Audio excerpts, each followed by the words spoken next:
It is early morning. Mist rises from the marshes, but the heat of the day has not yet begun. On the high citadel ramparts, exhausted defenders are changing the guard. They look out across the ruined expanse of occupied Rome, reddened by blood and the rising sun. The smell of death mixes with the smoke from smoldering campfires and charred buildings. All, finally, is quiet.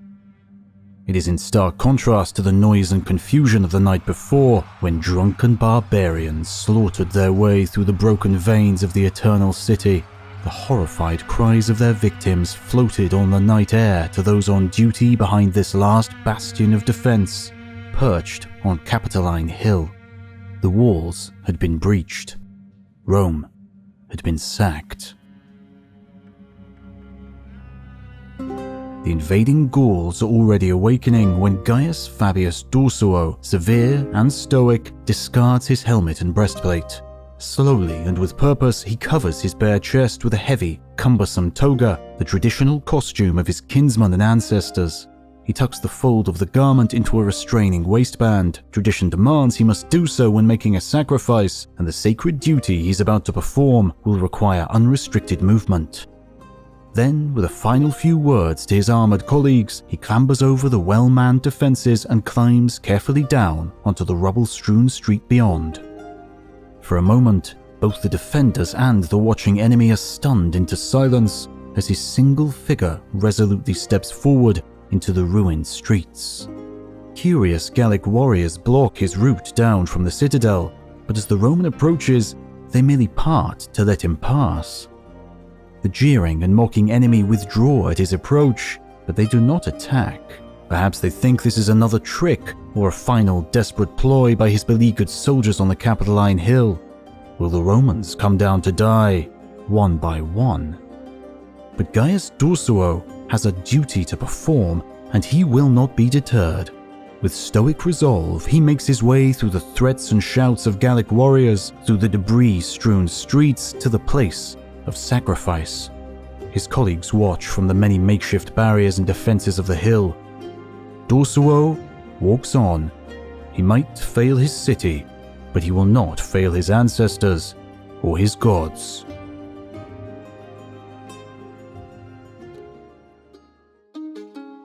For the Romans know that this is not the first time that their bloodlines have faced destruction or displacement. For hadn't the Trojan hero Aeneas, favoured by the goddess Venus, escaped the burning city of Troy with a few brave individuals, escaping to establish the Roman race on Italian soil? Hadn't the city founded by his descendants faced crisis after crisis, from brutal kings to bruising neighbours as the Republic dawned? Hadn't hero after hero risen from the people to defend their land and set down an example for centuries to come? This is that story. The story of what a small, resolute community in a rural region of Italy believed to be their earliest origins, expressed through folk tales, morals, and myths. What were the tales told by its legions around campfires on the eve of battle? What legends did Roman children hear to quieten them at bedtime during times of civic struggle? This narrative emerges from the most ancient classical accounts, from legends of heroic Bronze Age civilizations in the 2nd millennium BC, to verifiable historical records 1,000 years later. This is an account of ancient Rome, its authentic origins, and its enshrouding myths. This is the story of how Rome began.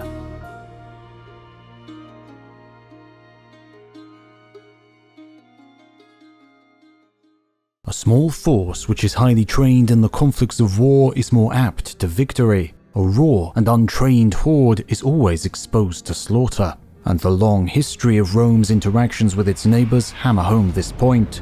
Wars are won by the prepared. This video has been sponsored by War Thunder, the most comprehensive vehicle combat game out there, and one that transports you back in time to battles raging from the 1920s to the present day, with a choice of more than 2,500 super detailed tanks, planes, helicopters and ships from 10 different nations. Immerse yourself in the intense combat of War Thunder, where incredibly detailed vehicles, realistic graphics, and authentic sound effects place you right at the helm of the most powerful war machines of our time. You can join a worldwide community of over 70 million players in epic PvP battles and delve into the breathtaking experience that is War Thunder. There's simply no game better suited for fans of military history. So, join me for free on PC, Xbox or PlayStation by following the link in the description. And new and returning players that haven't played in 6 months will also receive a massive bonus pack across all platforms that includes multiple premium vehicles, the exclusive vehicle decorator Eagle of Valor, 100,000 Silver Lions, and 7 days of premium account. For a limited time only.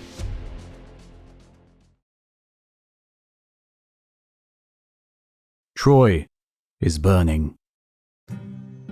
The city has fallen. The alarm is sounding through the streets and houses. The cry rings out. The Greeks are back. The sacrificial horse is on fire. It disgorges warriors into the night. We must flee. Children are roused from sleep by terrified mothers. The elderly bundle their few possessions together and stumble into alleyways. Chaos is everywhere. The city gates are open and enemy soldiers are rushing through, looting and killing as they come. Their final destination is the palace of King Priam. They will slaughter the royal family in revenge for harboring Helen, the adulterous wife of the Greek king Menelaus. The fighting is fierce, as defenders woken from slumber try to block the narrow streets in a desperate attempt to halt the onslaught. But one man is being protected by the gods. He gathers his family and prepares to leave the city. His name is Aeneas, and he knows the only possible escape route is towards the breach in the city walls. The thickening air is filled with cries of terror, yells of alarm, and the brutal shouts of triumph from Greek swordsmen, and as a background to it all, the dull thump of falling masonry and the crackle and spit of flames. Finally, the small group of citizens stumble over collapsed stonework out into the starlight on the dark side of the hill. Aeneas pauses for breath, only to realize that his wife is no longer with them. Setting down his father, but still gripping his son by the arm, he searches the fearful faces of those following him as they stagger away from the city. He calls her name, but she is gone. Yet this story is not an account of Troy or Greece. This is the legend of how Rome began. The earliest, most ancient narratives from the classical world survive as epic verses attributed to the Greek poet Homer. Homer emerges from the space between legend and history sometime in the 8th century BC, as an aged and blind poet writing more than 400 years after the events he recounts. His epic narratives tell how the city of Troy, on the western coast of Anatolia, was besieged by a great military coalition of Mycenaean Greeks. It's a story of heroic Bronze Age combat in a time when it was believed that the gods freely engaged in the affairs of mortals. Archaeologists connect this Homeric account with the Bronze Age site of Hisarlik in modern Turkey. Excavation has revealed the remains of close-set, dry stone urban walls, all with a destructive layer of scorched residue. Scientific analysis of this material revealed that a hostile force had sacked and burned the city in the 1180s BC. Was this the remote event that inspired the greatest legend of classical culture? But the excavated site of Hisarlik is a meager place compared to the magnificent, sprawling city described in Greek poetry, a narrative that abounds with epic battles, contests, and intrigues. Wherever this place was, the Greeks recalled and recounted the fortunes and fate of Troy long after its destruction. Greek legends recall how the Trojans were betrayed by their piety and impulsive devotion. Believing the Greeks had finally abandoned their decade-long war and departed, they dragged a sacred gift offering left by their enemies, a giant wooden effigy of a horse, within their walls. Homer recalls the conflict in the Iliad. At last, what fate decreed was done, that the city of Troy would be destroyed. They hauled the wooden horse within their walls. The bard sang of how the sons of Greece issued forth from the womb of that deceitful horse, and they divided to destroy Ilium and ravage the city with a purpose as terrible as that of Ares. But the hero Aeneas was being watched over by his divine mother Aphrodite, for after their escape from the city, these few survivors reached ships that took them overseas to distant lands, where their enemies could not follow. And it is here that the Greek legend ends and the Roman narrative begins. The Romans believed that Aeneas fled westward with his small cadre of followers. These Trojan fugitives crossed a few thousand miles of sea to eventually settle in a remote, wild, and sparsely populated region on the west coast of Italy. Once there, they first warred with, then intermarried among, the native Latium people. Together, they formed a new community, the ancestral stock that would one day establish the city of Rome on the nearby Tiber River. However, few archaeological remains exist from this distant era, though genetic testing of ancient skeletal remains can reveal the true origins and character of the earliest Italian populations. Though ancient accounts emphasize the identity of many regional groups who produced unique cultures and distinctive artifacts, on a genetic level, it seems that there was little difference between Latins, Sabines, Samnites, and even most Etruscans. By 1000 BC, the Bronze Age populations of central Italy were fully indigenous and had occupied this region for more than a millennium. But there is one distinct movement of people into Bronze Age Italy that is clearly discernible from ancient traditions, archaeological remains, and genetic legacies. In around 800 BC, large groups of Greek settlers from the eastern Mediterranean established communities on the island of Sicily and coastal sites in southern Italy. They came in search of resources, trading opportunities, and new agricultural lands. This incoming population would have had a significant impact on the identity, culture, and genetics of the region, and at that date, they would have been familiar with and retold Greek myths, including that of Troy. Though the site of ancient Rome was well chosen for an early settlement, the topography of the landscape encouraged odd settlement patterns that are difficult to identify in the archaeological record. The landscape was uneven, encompassing 7 hills on which separate defensive settlements could be established. The valleys between the high ground contained marshy stretches of land that made the area more defensible, but hampered any early expansion of the hillside settlements. The river Tiber also facilitated the movement of goods from inland sources and provided a connection to seaborne traffic on the nearby coast. The local tufa supplied a good building stone, while clay deposits close to the Palatine and Capitoline hills furnished brickworks. Salt production was also possible downriver. The current evidence suggests the presence of at least 3 Bronze Age settlements at the site that would become Rome. A few fragments of pottery dating to the Middle Bronze Age, 1500 BC, have been found on the Capitoline Hill and in the valley below. Finds of pottery from the Late Bronze Age, about 1000 BC, are more common, with shards uncovered during excavations in the Forum and on the Palatine and Capitoline hills. Indeed, the earliest Roman traditions do recognize their origins as an amalgamation of separate communities. According to Livy, the Capitoline Hill was settled by the Sabines, the Palatine Hill received its name from Greek immigrants from Arcadia, while other incomers owned residences near the Aventine.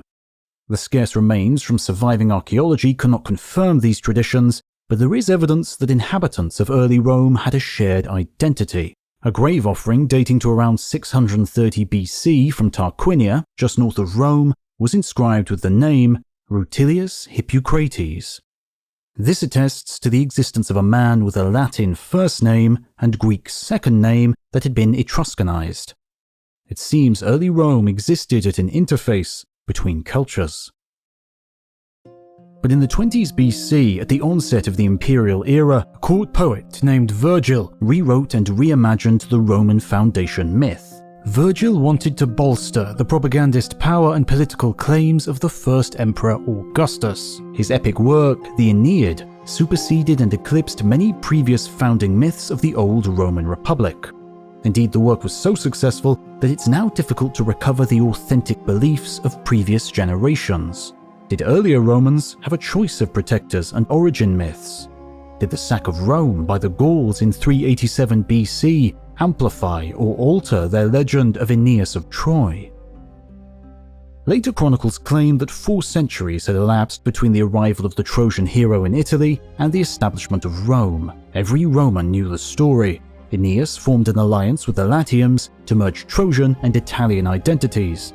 but it was his son who established Alba Longa, the main urban settlement of this new community. Alba Longa was in the Alban Hills, 12 miles southeast of where the city of Rome would one day stand. For 400 years, Alba Longa was the leading center of royal power in the region. It oversaw a territorial network of small, localized villages until the rightful king Numitor was deposed and ousted by his brother Amulius. Amulius murdered his brother's sons and compelled Numitor's daughter, Rhea Silvia, to become a Vestal priestess, ensuring she would never produce heirs. Somehow, Rhea became pregnant with twin boys, said to be fathered by Mars, the god of war, and when Amulius learned of this union, he ordered the offspring to be killed by drowning.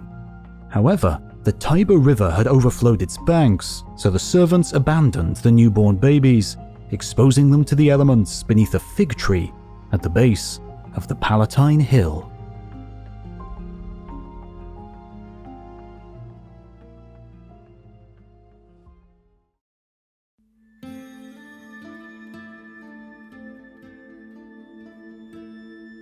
The rain has finally stopped. The floodwaters of the Tiber are beginning to recede, but still lie puddled in muddy depressions. Under a grey sky beneath the sparse trees, a man clambers slowly around the boulders off the hillside. He's poorly clothed and supports his weight upon a shepherd's staff, searching for something in the soft mud. Suddenly, he stiffens and crouches down. Wolf tracks. Could they be from the great she-wolf that has been spotted nearby? He continues to trail the wolf, seeking the path of the predator, but in the next instant he freezes as he hears a low growl. He looks up. There she is. The she-wolf's muzzle is pulled back, furrowed to reveal two long fangs. She growls again as the man slowly draws a small knife from his girdle. It seems down to him alone to stand between this fearsome creature and the flocks on the bare hillside. He flexes his arm and raises the knife. But the wolf is watching and suddenly springs down to land about 6 feet in front of him. The creature sniffs the air and lowers her great head to gaze at the man with a penetrating stare. Then she turns away. But after a few paces, she stops and looks back, her yellow eyes compelling him to follow her. He sheathes his knife and does so. She stops below a high grassy bank with a small cave about halfway up its slope. From the darkness comes the cries of human children. The old shepherd gasps in astonishment and begins to climb, but the wolf has gone. Legend says this common herdsman was called Faustulus, and he and his wife, Acca Laurentia, raised the semi-divine infants as their own sons, naming them Romulus and Remus. As youths, the twins defended the shepherds and hillfolk from the attacks of their oppressive uncle, King Amulius, but fate led them back to Numitor, their wronged grandfather. Together they gathered a following to ambush and overcome Amulius and restore Numitor to the throne of Alba Longa. But when they had reinstated Numitor, the two young princes set out to establish their own city. As they approached the hills overlooking the Tiber, they sought out the place they could have been discovered as infants, but the twins could not agree. Narratives vary, but it is said that Romulus began ceremonies to consecrate a settlement site surrounding the Capitoline Hill. He performed solemn rites and traced the sacred perimeter of the new settlement. But Remus interrupted and jeeringly leapt over the incomplete barrier. Romulus responded. Livy records. The commoner story is that Remus leapt over the new perimeter in mockery of his brother, whereupon Romulus, in great anger, slew him, adding these menacing words, "So perish whoever else shall leap over my walls." Thus, Romulus acquired sole power, and the city that was founded was called by his name, Rome. But what lies behind this legend? Had the sacred rites to preserve the city's perimeter been interrupted or violated by some impious act? Perhaps the expanse of Rome had not been successfully secured. Roman power would ultimately have no limits, but their ancient city would always be vulnerable to incursion by hostile forces. Nevertheless, tradition forever claimed that Rome was founded on fraternal bloodshed, on a date fixed in later Roman calendars as the 21st of April.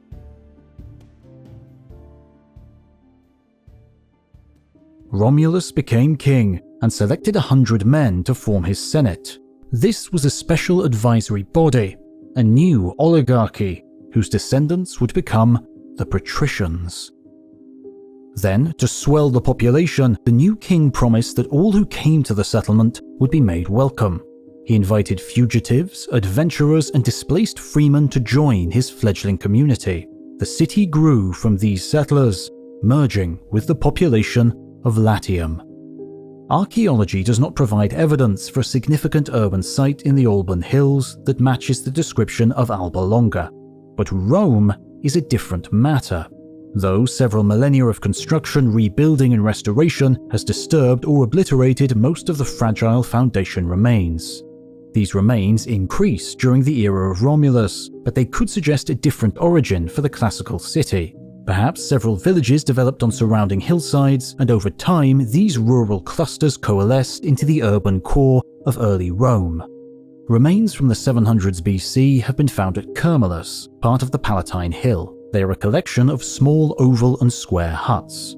Nearby is a wedge-shaped building interpreted as the first Regia, royal residence of Rome. This substantial building was modified and extended at least 3 times in the 600s BC before being adorned with painted terracotta moldings in the Etruscan style. It was clearly a building of significance. According to legend, Romulus, the first king of Rome, remained a military warlord. The oldest legal, political, religious, and social institutions preserved by Rome were therefore traced back to him as their venerated founder, and Romulus lived well into old age, with his demise the stuff of legend. Livy writes, "A violent thunderstorm suddenly arose and enveloped the king in so dense a cloud that the gathering lost sight of him, and from that moment Romulus was never seen again.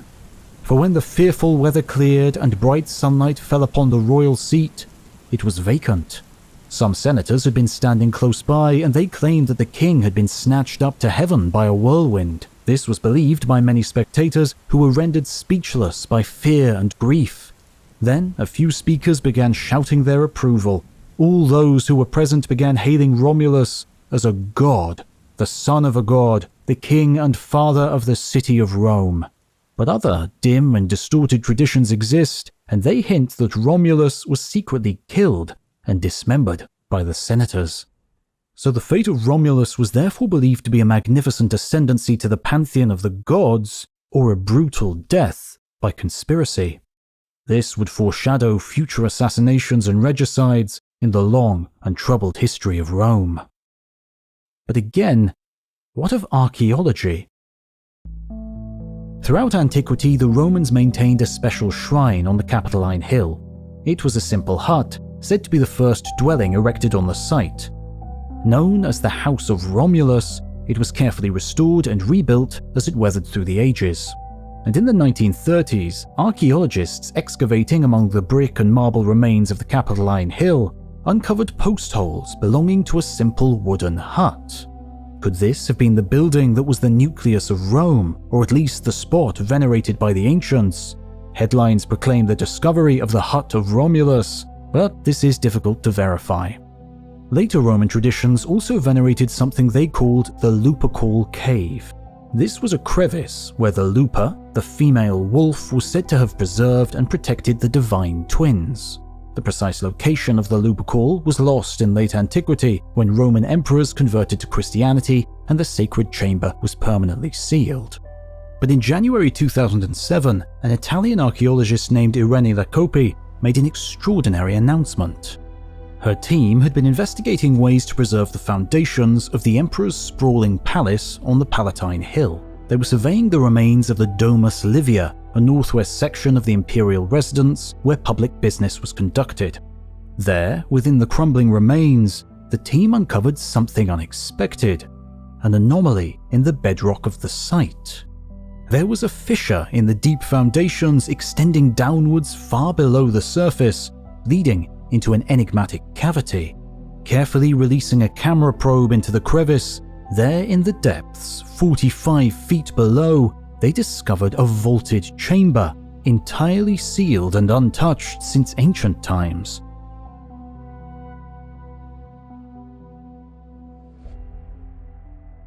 Despite the media headlines, most archaeologists believe that the recently discovered chamber is probably a grotto involved in some other secretive and solemn rites, not the Lupercal cave. But its presence does hint at the existence of other underground chambers, still undiscovered and intact, beneath the imperial center. But even something as iconic as the she-wolf motif might have had its origins in other traditions. Early depictions of a she-wolf in Etruscan art suggest that the Romans borrowed or shared narratives with their northern neighbors.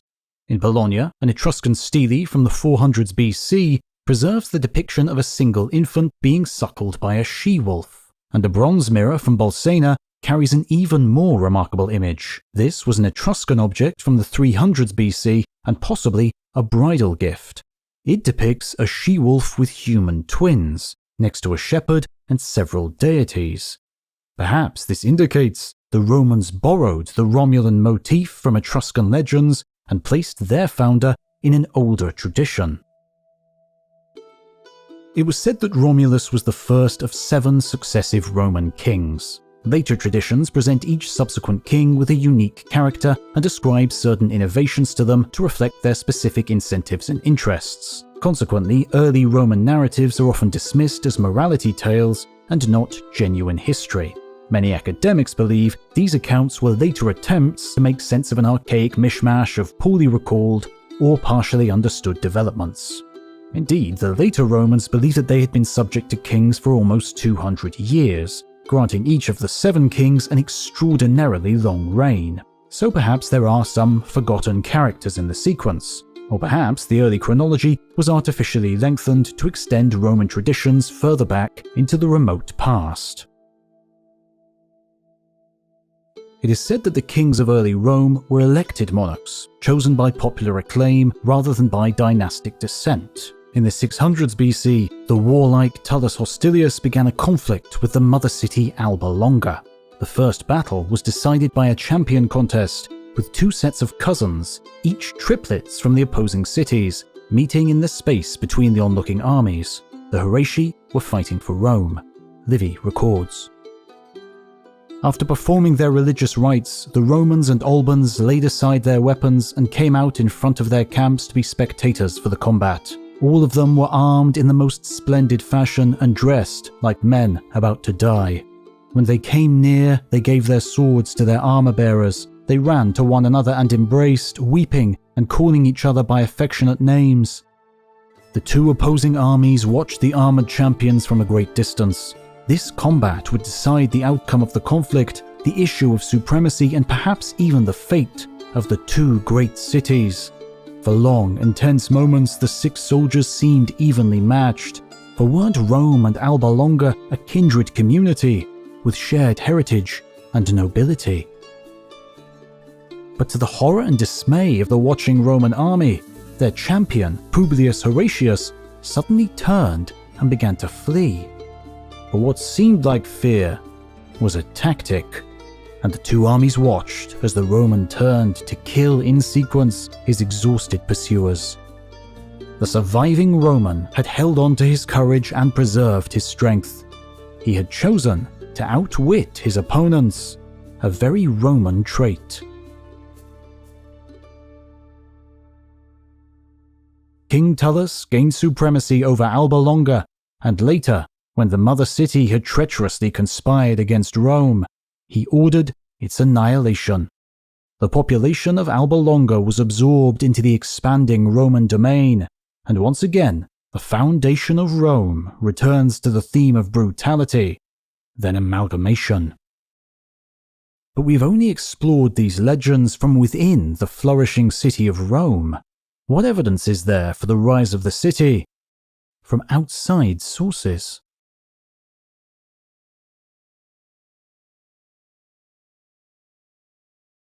In the 6th century BC, Greeks from Phocaea sail along the coast of central Italy, with an ambitious destination in mind. They are leaving their home on the western edge of Anatolia, where the powerful Persian Empire is extending its rule across Western Asia, and will soon incorporate the cluster of Greek cities on the Aegean coast. And so to escape foreign domination, they plan to leave their ancestral city and establish a new community overseas. A citizen named Protis and his colleague Semos are appointed leaders of the expedition. They must navigate unfamiliar coasts towards a possible site for colonization on the southern coast of Celtica, ancient France. Celtica is an unknown region occupied by tribal people related to the barbarous Celts, so the Phaeacians will need new help on this distant venture. When the estuary of the Tiber River lies ahead, they proceed with caution. They will seek potential allies here. At the edge of their known world, the Phaeacian leaders meet a representative of a local ruler who calls himself the Rex Romae, the king of Rome. His domain is centered on a small city-state upstream on the river. This is the first significant meeting between Greeks and the Roman state. Perhaps this is where the story of Rome will transition from myth and legend into history.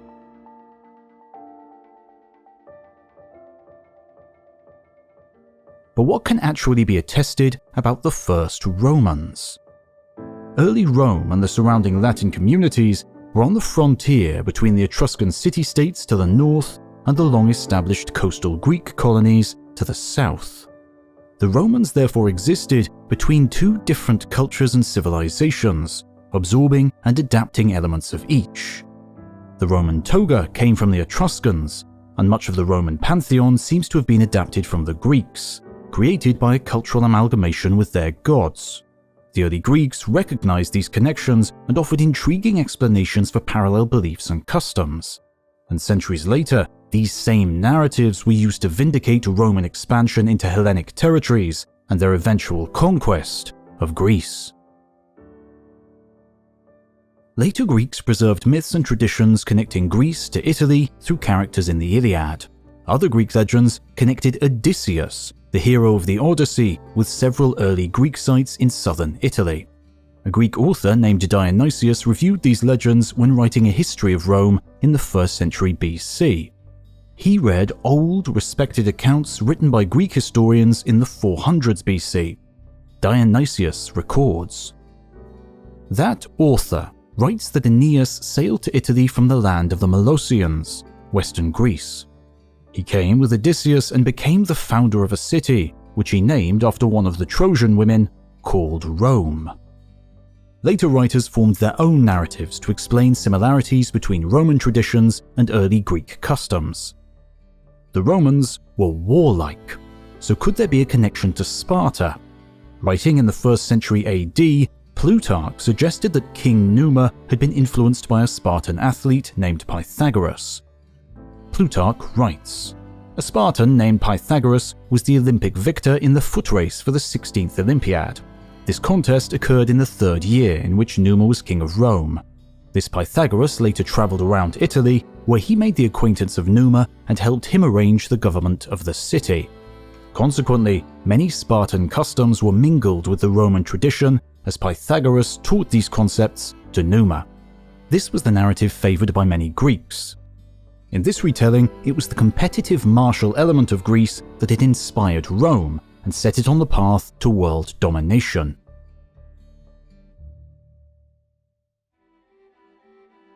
By the 5th century BC, there were more than 30 major Greek cities around Sicily and the southern coast of Italy.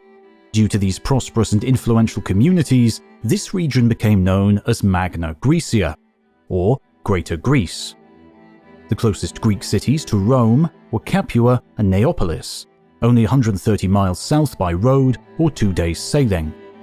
Dionysius even places a Greek community in early Rome. By the 1st century BC, the historical Greek influences on Rome would have been evident throughout the city. Indeed, Dionysius invoked distant legends to assert, let my reader dismiss the views of those who call Rome a refuge of barbarians, fugitives, and brigands. Let him confidently affirm this to be a Greek city, the most welcoming of all places. For the native Enotrians were joined by Arcadians and then by Pelasgians, who are related to the Argives. Then the people of Thessaly came, with Evander and the Arcadians, who settled around the Palatine Hill. Then the Peloponnesians came with Hercules and settled upon the Saturnian Hill. They were joined by those who left the Troad and intermixed with the earlier settlers.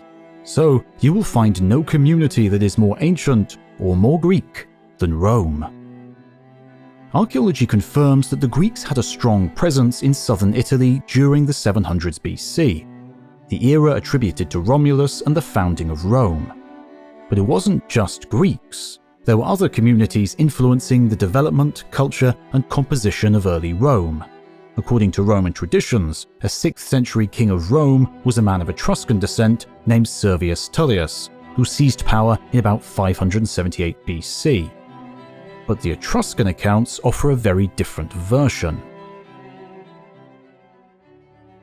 They describe Tullius as the companion of 2 Etruscan warlords, known as the Vibena brothers.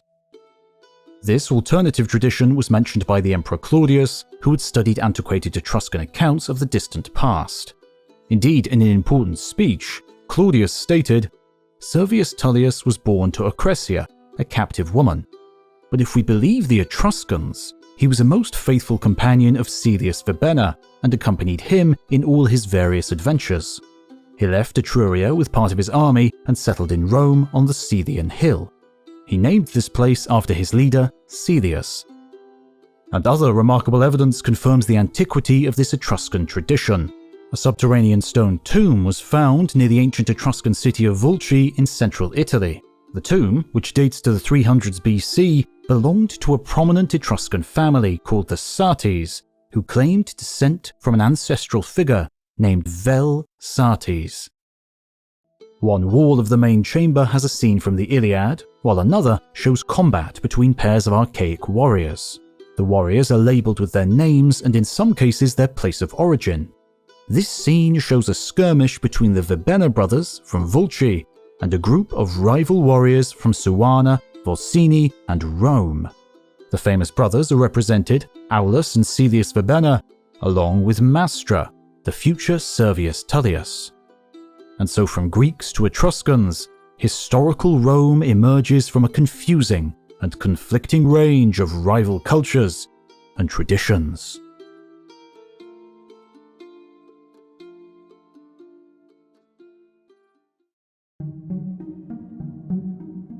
The era of kings was recalled in popular legends, but there was one tale worth retelling. It is the story of Lucius Tarquinius Superbus, Tarquin the Proud, the 7th and last king of Rome. Reigning from 534 BC, Tarquin had aspirations to enlarge his Roman domains. Diplomatic efforts were increased to expand Roman interests beyond the existing frontiers, and preparations were underway for ambitious wars. He commissioned vast public works in the city to improve the infrastructure of Rome as a growing population center, but the citizens were compelled to labor underground on a monumental sewage system, and he expected the same citizens to provide infantry for his costly wars and aggressive expansion. Tarquin targeted the Roman aristocracy, the traditional leaders of the community. He saw them as the real threat, and as he consolidated power, he excluded, victimized, and even executed perceived opponents from the leading Roman families. But then, legend tells of a strange phenomenon that appeared in the household of the king. A pillar split and an ominous snake emerged. This was clearly a divine warning, and whatever it was, it directly concerned the royal family. But what did it mean? Full of foreboding, the fearful Tarquin sent 2 of his sons to Delphi, the leading cult center in ancient Greece. According to the story, Tarquin's sons were the first representatives of Rome to visit Delphi and consult its mysterious oracle. A man named Brutus accompanied them, the nephew of the king. On this mission, Brutus is dismissed as a harmless fool, but all is not as it seems. He is carefully withholding his true character to avoid persecution from his uncle, the arrogant Tarquin, and his overbearing sons. Livy explains. Tarquin sought answers from the world-famous Oracle of Delphi, but he was afraid to trust anyone else with the oracular response. He therefore sent 2 of his sons to Greece, and Titus and Aaron's were joined by Lucius Junius Brutus. After completing their directive, the young men wanted to know which of them would succeed their father and receive the kingdom of Rome. A voice came from the lowest depths of the crevice. "Whichever of you young men shall be the first to kiss his mother, he shall hold supreme power in Rome." The brothers drew lots to decide which of them should be the first to kiss their mother on the return to Rome. But Brutus understood that the oracular utterance had another meaning, so he pretended to stumble, and as he fell, he kissed the Roman ground. For this earth is the mother of us all.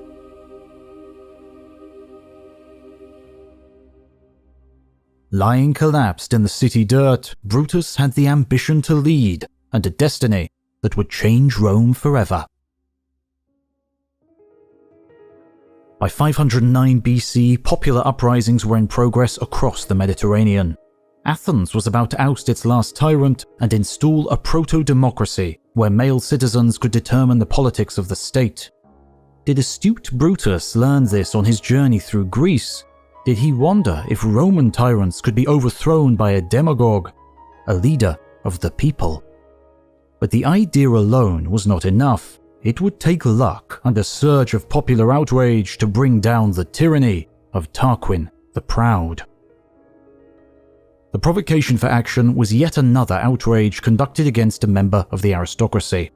While a nobleman named Collatinus was absent on campaign, Sextus Tarquinius, one of the king's sons, demanded hospitality at his homestead, and while he was there, he raped Collatinus's virtuous wife, Lucretia. Surviving narratives were written centuries after the events. They vary in detail and show the influence of many later retellings and traditions. Indeed, many display the impact of dramatic orations and performances in early Roman theatre. The virtuous Lucretia also became a tragic character in later stage plays, reimagining the dramatic origins of Republican Rome.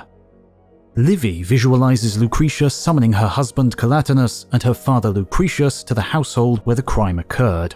Each man was instructed to bring a witness, so Brutus, nephew of the king, arrived as the trusted companion of Collatinus.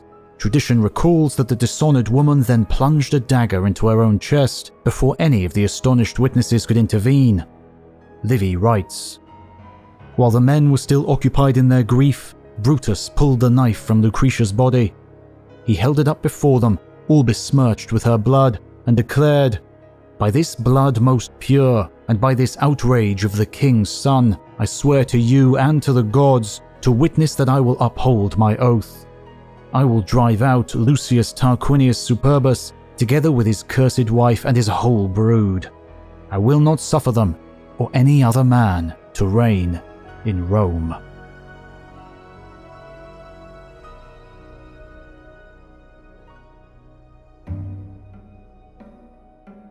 As crowds gathered in the Roman Forum, public grievances against the Tarquins were heard.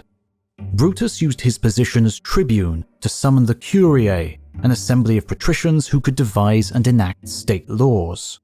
He spoke with elegance and passion and condemned the labor that Tarquin had forced upon the populace. He finally revealed his true intellect, confidence, and oratory. He called for the overbearing Tarquin to be dismissed from power and permanently banished from Rome. New magistrates were proposed and appointed by immediate election. The plebeians, the ordinary citizens, were summoned to an assembly in the Forum, where they approved the appointment of Collatinus and Brutus as consuls, 2 supreme magistrates. A subsequent vote sealed the fate of King Tarquin, as the newly appointed magistrates issued an immediate call to arms. When Tarquin learned of the uprising, he led his loyal troops back to the city, only to find the gates of Rome barred against him. A republican government was firmly established, with 2 consuls conducting the will of a patrician-filled senate. The powers of the exiled king were divided among various elected magistrates, all of whom were restricted to short, fixed-term offices. According to tradition, Brutus administered an oath before the people. He swore to never again tolerate a king in Rome and would kill anyone who attempted to restore the monarchy. But many younger members of the aristocracy were still attracted by the power, position, and wealth that a king could instantly grant them, and when a plot to restore Tarquin was uncovered, it actually involved Brutus's sons. Yet despite this, Brutus remained resolute. He fulfilled his sacred oath. Astonished crowds watched as the young men suffered a brutal public whipping before an execution by beheading. The message was clear. The good of the state was greater than the sentiments and honor of anyone. This obligation superseded even the duty of a father towards his sons. But Tarquin the Proud was not finished. He fled to nearby Etruria with his followers and encouraged the kings of various Etruscan cities to attack Rome to restore his royal position. Within a year, Brutus was killed at the Battle of Silva Arsia. He died opposing an Etruscan-backed army of the former king. According to tradition, Brutus was killed leading a cavalry charge in the first battle fought by the new republic. But the new political system functioned without fault, and a replacement second consul was chosen from a group of worthy candidates. As long as the oath of Brutus was honored, Rome would never again tolerate a king. Of course, as with much of early Rome's story, these accounts were written down long after the events they describe. As a result, the senators and magistrates in these narratives often behave like office holders, operating in a well-functioning republican system. Other ancient evidence suggests that state institutions were relatively weak in this era. In these archaic communities, powerful men might have operated more like warlords who agreed terms, rather than statesmen who obeyed legal frameworks. This could be depicted in the Tragliatella wine jug that was discovered at a site just north of Rome. The find, which dates to around 620 BC, depicts a group of armed men marching in formation as part of a ceremonial parade. They are all identically armed, with spears and a round shield painted with an emblem of a wild boar. By this period, Italic communities were beginning to adopt Greek forms of hoplite warfare and fought as heavily armored troops in organized ranks. At some stage, these powerful men might have used their warbands to challenge and oust ruling kings. Though by the 400s BC, these early fighting forces had developed into state militias, in which all male citizens who could afford armor and weapons were obliged to serve. And so perhaps the Republic began as an alliance of powerful men, institutionalizing their political status. But the kings were real in the traditions of Rome, and later Romans could view antique statues representing their ancient oppressive rulers. Pliny records that the oldest bronze statues in the city were on the Capitoline Hill, and these were the figures of the preceding kings. Dio Cassius describes the alarm and consternation that Julius Caesar caused when he set up a statue of himself next to these ancient autocrats. He states, "There were 8 of these statues. 7 depicted the kings and an 8th showed Brutus, who overthrew the Tarquins." And it would be another Brutus who ended the life of Caesar when he was accused of aspiring to kingship. The foundation myths of the Republic cast long shadows across Roman history.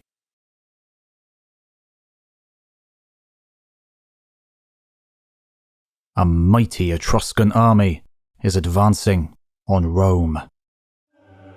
Lars Porsena, the Etruscan king of nearby Clusium, leads the attack, summoned by banished King Tarquin, the former ruler of Rome. He intends to smash the fledgling Roman Republic and impose his own rule on the city, and he might even consider placing his associate Tarquin back in power. The fast-flowing river Tiber flanks Rome, but it possesses only one crossing point at this stretch. It is a narrow wooden bridge barely wide enough for a single wagon to pass along. Straight away, the invading Etruscans meet with success.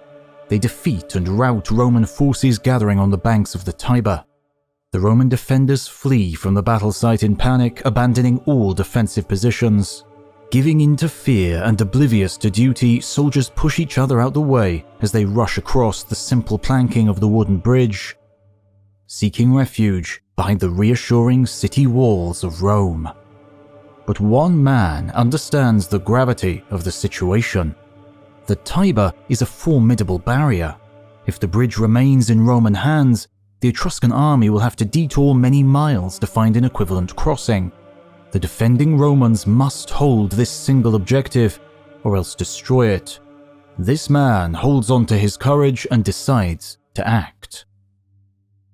He is a low-ranking officer in the Roman army, and his name is Publius Horatius Cocles. As his fellow Roman soldiers stumble back across the bridge, Publius Horatius turns to face the enemy. He draws his sword and steps forward. Livy writes, Horatius was the bulwark of defense on which the entire fortune and future of the city of Rome depended. He saw the enemy charge down from the Janiculum Hill. Meanwhile, his own people behaved like a frightened mob, throwing down their weapons and quitting their ranks. From the high walls of Rome, the helpless populace had watched in horror as their defenders threw down their weapons and fled. Now, the first ranks of the enemy reached the abandoned wooden crossing point. And in that moment, Horatius strides forward onto the bridge, takes up his position and makes his stand. He calls upon two veteran colleagues, Herminius and Lartius, to help him block the route across the narrow wooden walkway.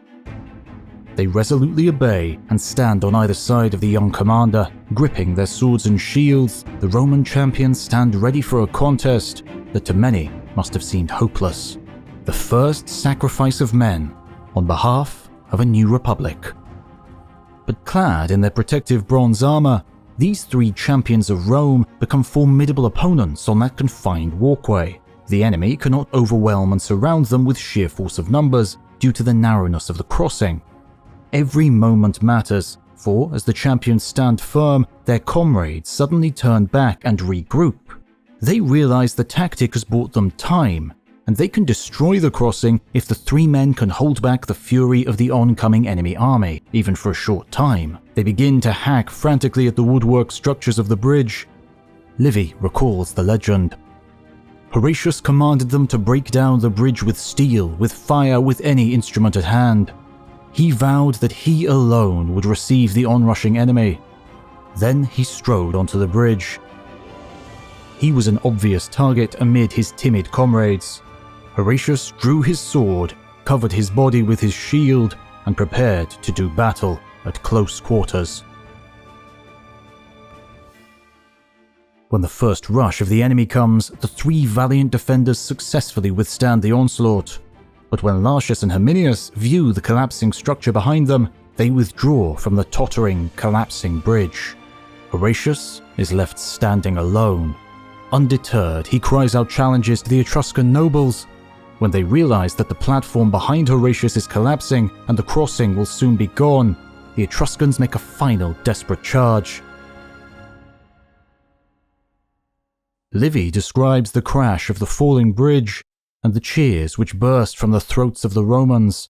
But then, their sudden exuberance becomes a cry of dismay as they realize the fate of Horatius. Still clad in heavy bronze battle armor, Horatius utters an urgent prayer. O Father Tiber, I solemnly invoke thee, receive these weapons and this soldier within your fortunate stream. It is a cry of sacrifice as he leaps straight into the turbulent waters of the fast-flowing river. The last champion of Rome disappears from view as a final volley of enemy javelins punches the surface of the water. And then, according to Roman legend, Horatius was miraculously uninjured from his great ordeal. Still encased in armor, his body broke to the surface and he swam back to his grateful comrades on the far bank. The exhausted hero was conducted into the city by a chanting crowd. Horatius was praised and heaped with honors and awards. But in later eras, even the most patriotic Romans had doubts about this legend. Indeed, Florus comments, if these deeds were not recorded in our annals, then the characters would seem altogether fabulous, especially compared with current achievements. Livy also offers some skepticism over Horatius when he comments, Over time, this story of valor was destined to become more famous than it is credible.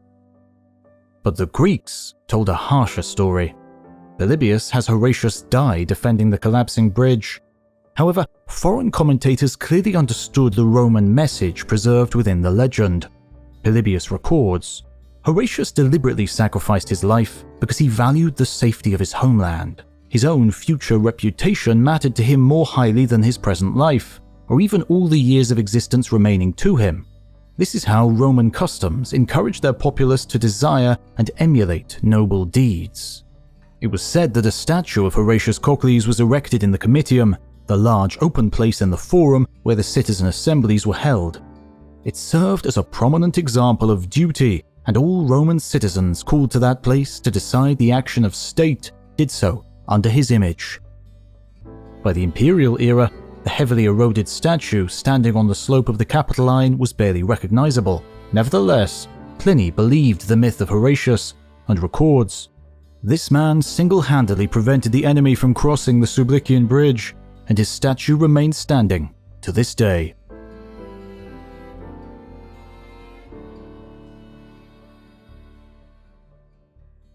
Archaeology cannot confirm these legends, and even the appearance of early Rome is difficult to reconstruct with confidence. Evidence from later roadways confirms that there was indeed an ancient bridge near the foot of the Aventine Hill, but its foundations were swept away by river currents long ago. Later accounts confirm that the structure was wooden and sacred processions took place along this route. On the Ides of May, a group, including the chief priest and Vestal virgins, visited the main shrines in the city before heading to a structure called the Sublicius Bridge. This was the Lemuria, an ancient purification ritual conducted on the site where Horatius had fought to safeguard the city. The men in this sacred company carried life-size straw effigies known as argi, which were cast into the Tiber as symbolic sacrifices. Perhaps, if the story is even partially true, King Porsena regarded the Roman defenders on the bridge as rare fanatics. But was he troubled by their challenges? Was he disturbed by their rhetoric, which condemned the rule of kings over self-governing citizens? Were the Romans really committed to their new citizen-based republic, or would they reluctantly accept Tarquin's return? After a minor delay and detour, Porsena prepared to blockade Rome. He encamped his formidable army outside the long city wall and waited. Despite Horatius's bravery, Rome was still besieged.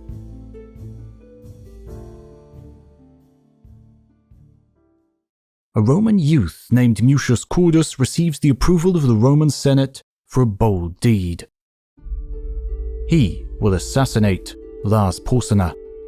Mucius must cross the Tiber to infiltrate the Etruscan camp. The mission means certain death, but it could prematurely end the stalemate of the siege. Stealthily, Mucius conceals himself among the bustling activity of the enemy, awaiting his chance. Then, during a review of the Etruscan troops, Mucius bursts from hiding and strikes the target with his single blade. But he has killed the wrong man. He has mistaken a royal scribe for the king. Livy records, Gaius Mucius tried to force his way back through the dismayed crowd, still holding his blood-stained dagger, but the shouting caused a rush to the spot. He was seized by the king's bodyguard and dragged back to the royal tribunal. Here, alone and helpless and in the utmost peril, he was still able to inspire more fear than he felt. Gaius Mucius Cordus cries out, "Watch, so you know how cheap the body is to men who seek great glory." Then he plunged his right hand into a fire burning on the altar.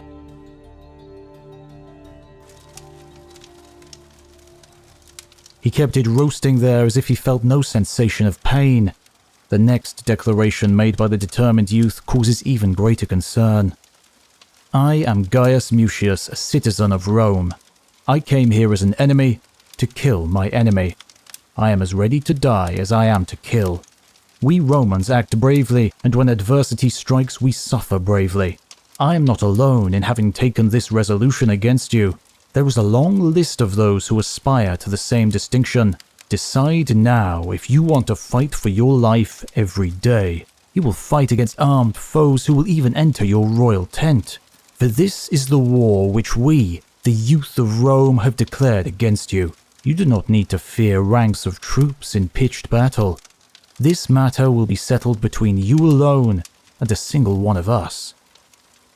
The startled king could only reply, "Go then, for you are a worse enemy to yourself than to me." Porsena then releases the youth and allows him to return to Rome without further injury. According to this Roman account, the bravery of one quick-thinking youth saved the city. Gaius Mucius has instilled genuine fear in a single, crucial enemy. But maybe this legend obscures a more complex political settlement. Porsena did not regain Rome for the Etruscan kings. His army returned to Clusium, and any impositions he had placed on the Roman Republic were soon annulled. And it was not long before the exiled King Tarquin was no longer welcome in Clusium. Whatever the truth, the story provided another exemplar for the male citizens of Rome. These tales directed the behavior and shaped the attitudes of the many citizen soldiers who formed the new republic. Family lore and place names on the Roman landscape also preserved and confirmed legends from this heroic past. Like Horatius, Gaius Mucius was said to have been rendered unfit for further military service. He was therefore handed prime farming land next to the Tiber River. This landholding, which later became known as the Mucian Meadows, honored his exceptional action and sacrifice. Mucius provided young Roman men with yet another example of a single individual able to redirect the course of history. There would be many more to come.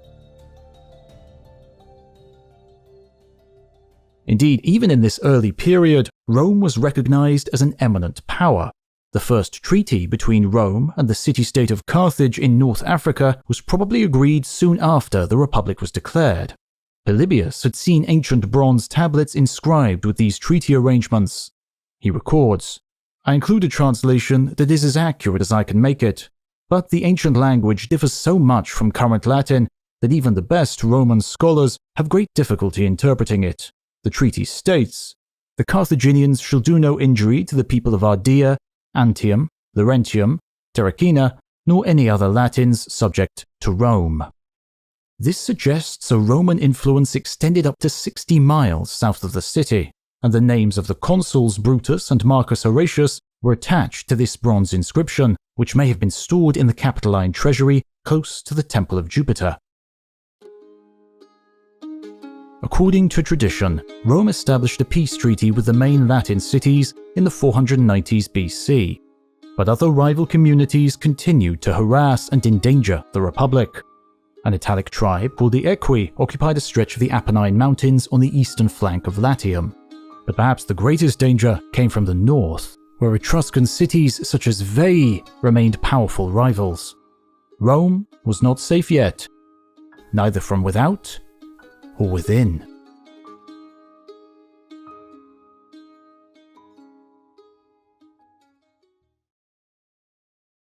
The year is 495 BC. An old carpenter sets down his leather sling of chisels and mallets and squats in the dust. He needs a moment to recover his breath, for the people are leaving. From their former homes and workshops, a stream of disillusioned citizens trudge past, heading out of the city. They take their essentials, the tools of their craft or trade businesses with them. Family groups move in a slow, deliberate procession past the old man. They are all abandoning Rome. But his son and daughter-in-law turn back to let his grandchildren rush to the old man's side, urging him to his feet.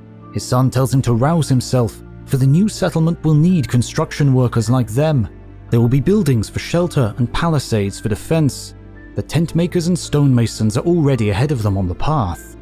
Word is spreading, and the noble patricians look on in alarm. The people are deserting the city.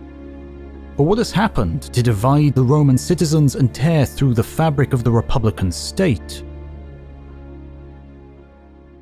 The people are plebeians, the mass of citizens who form the busy populace of Rome. They have no high rank or prestigious ancestry, but collectively they have great power and influence through their labor and services. They are the workers, the laborers, the craftsmen, merchants, and farmers, and when the state requires soldiers, it is these unremarkable men who fill the massed ranks of the Roman armies. Early accounts of Rome describe the elite status that noble-born patricians held in their new republic. Their families were generally wealthy and possessed large, productive landed estates near Rome, which financed prosperous urban residences.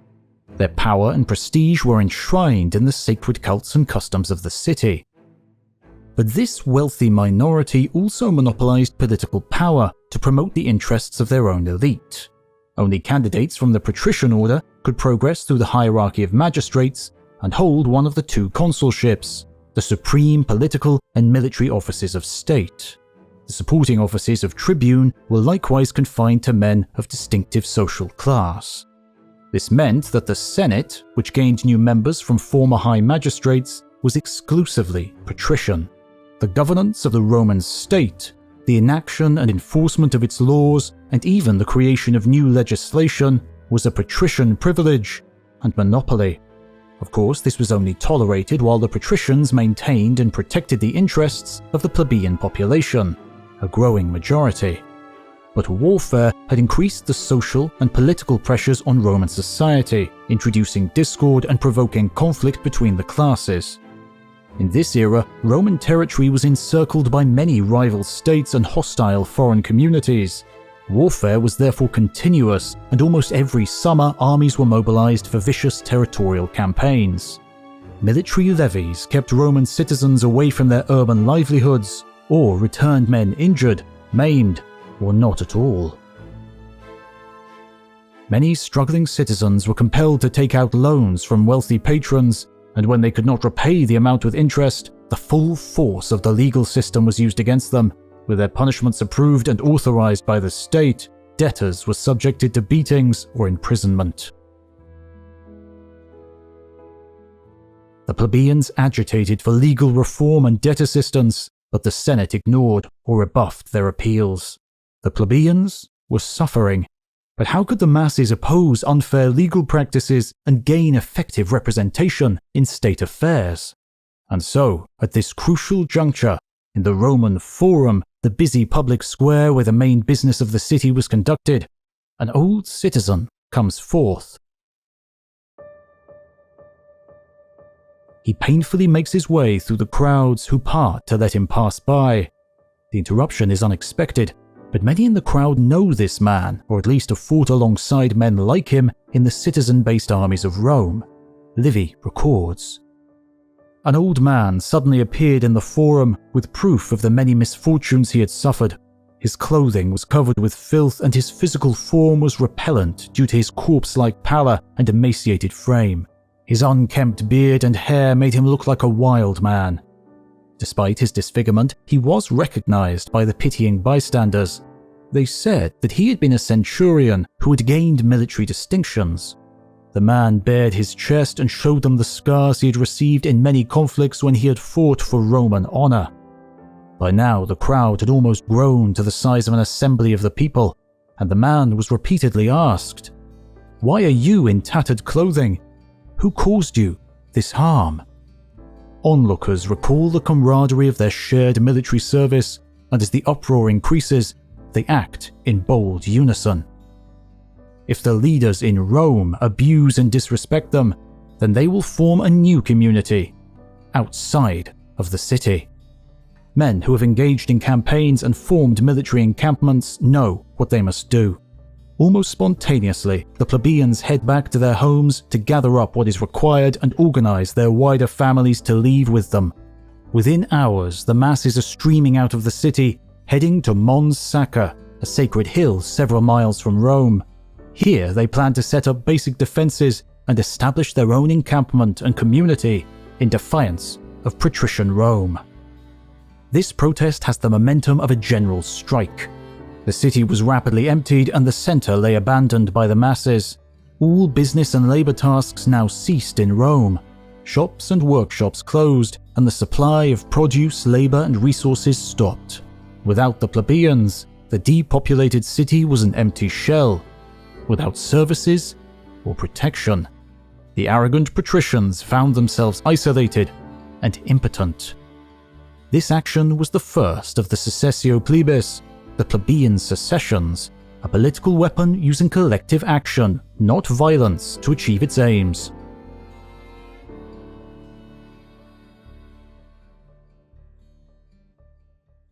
Rome was surrounded by hostile states, so this withdrawal of military support was a powerful tool. The Senate was forced to act before any enemy could learn of this fracture in Roman society. Envoys arrived at Mons Sacer offering concessions to induce the plebeians to return to Rome. The plebeians were allowed an assembly to elect senior magistrates who could hold office for an annual term. The new plebeian aedile was granted authority to maintain temples and public buildings, supervise religious festivals and keep civic order, and another new office was created to be the tribune of the plebs. This was a military title, but the plebeian tribune could advocate and propose legislation on behalf of his social class. He could also veto the actions of other Roman magistrates and was personally sacrosanct, guaranteeing immunity from arrest or physical harm while in office. The plebeians now had a voice. They had secured formal representation in the Roman government and a say in the management of civic affairs. They had their own political champions who could promote and assure plebeian interests against the narrow patrician oligarchy. The new office holders could expect action on issues involving debt, land rights, legal protection, and military service. But the struggle was far from over.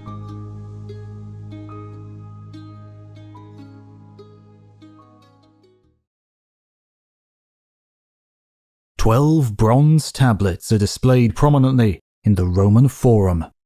A visitor to the city might think that these are sacred objects.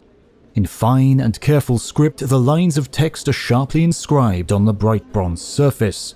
Perhaps they are religious pledges made by the Roman community, or the revered commands of a god recorded by the temple priests. But if this same visitor stops to ask a passerby, he would be told, "These are the laws of Rome." And that same citizen might also add, "But they were not won easily." The surviving Roman histories that describe the conflict of the orders were written centuries after the events they record, perhaps shaping these early records into semi-legendary accounts, constructing a narrative from events to reflect their own hopes and fears. After the first succession, it's said that the plebeian tribunes petitioned and pleaded for popular reforms, but their requests were either ignored or dismissed, and rejected on procedural grounds. The abuses continued. Patricians used arbitrary legal procedures against plebeians to uphold the interests and benefits of their own minority class, and so demands were made for the laws to be displayed in public so that all citizens could know and understand their rights. But how was a Roman Bill of Rights to be constructed? According to Livy, the Romans sent envoys to Greece to study the Solonian constitution, the much-admired political and legal system of ancient Athens. Other representatives travelled among the leading Greek city-states of southern Italy or visited the wider Hellenic world to witness and investigate written constitutions that outlined laws and dictated public politics. But the Romans soon realized that radical measures would be required, and so a body of 10 specially appointed legislators was appointed to take full control of the government. They would devise, then set in place the new constitution, and because they were not subject to legal appeal, they could act without any political interference from the Senate. Thus was formed the first decemvirate, a board of 10 men who each held the supreme power of a consul. Within a year, the decemvirate had devised and presented a set of 10 guiding legal codes, but it was agreed that the commission would need another term. Another board was selected by popular agreement, the second decemvirate. But this second committee was different.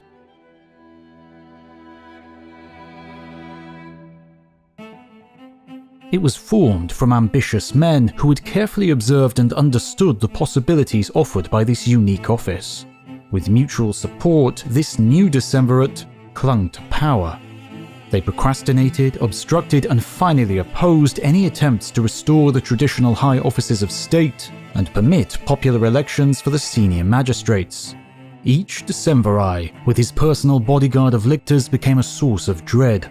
The populace no longer had the right to legally protest or appeal the rulings of their political leaders. The Senate itself cowered before the 10. Meanwhile, the dictates of the Decemvirate became increasingly tyrannical, but it was the prospect of violence against an innocent woman that led to their downfall. At least, that is what the legend recalls. It was said that one of the Decemviri, a man named Appius Claudius Crassus, developed a lustful passion for a Roman maiden named Virginia, the daughter of a respected centurion named Lucius Virginius. But Virginia was already betrothed to a former tribune of the plebs, with the full blessing of her father. Appius therefore schemed to bring this young woman under his complete authority. He instructed one of his servants to publicly declare Virginia to be a runaway slave. This accusation was made in public in the crowded Roman Forum. Virginia was wrongly identified and singled out as disputed property. Without citizen rights, she was taken from her family and became the sole possession of a stranger. Then, by using his legal prerogatives, Appius intervened to personally conduct and oversee the case. Witnesses were arranged, and an imminent trial date was set. The urban populace abandoned their shopfronts and surrounded the tribunal area to witness this public trial. Shocked citizens crowded around and watched. They seemed to be helpless spectators in an appalling abuse of state power. Lucius Virginius spoke in defense of his daughter, providing clear testimony that confirmed her citizen status. But the trial was prejudiced, and priority was given to hostile witnesses with fake, invented testimonies. Finally, Appius announced his verdict. He rose to his feet and waited for quiet. The crowd stood still and silent as he spoke. Virginia was indeed a slave, and therefore the misappropriated property of another man. She would spend the rest of her life shut in a hostile household, subject to the whims of a conspiring master.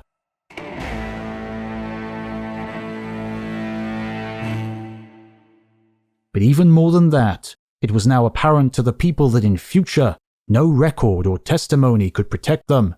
All citizens were now subject to the demands of the 10. Despairing, Lucius Virginius pushes his way forward and asks for a few moments to say a final farewell to his beloved daughter. She is inconsolable as he takes her in his arms. Then, before anyone realizes his intentions, he snatches up a knife and stabs her full in the chest. A mortal wound delivered by an experienced soldier. Death will preserve the dignity of her Roman status, and the lasting honor of her family will remain intact. Cries of shock and horror continue to reverberate through the plebeian crowd as they realize the magnitude of the events that they are witnessing. The uproar grows as the enraged and vindictive Appius commands the immediate seizure and arrest of Virginius. This man has killed a slave, and therefore he has destroyed another man's legal property. The lictors close in upon the grief-stricken figure of Lucius Virginius, still holding the body of his daughter in his arms. But suddenly, the outraged crowd surge forward. In unison and defiance, they surround Virginius to protect and safeguard him. Livy records, "For a long time Virginius could not speak for weeping, but then there was silence and he explained himself. Lifting his hands up to heaven, he appealed to his fellow soldiers and implored them not to blame him for the crime that rightly belonged to Appius.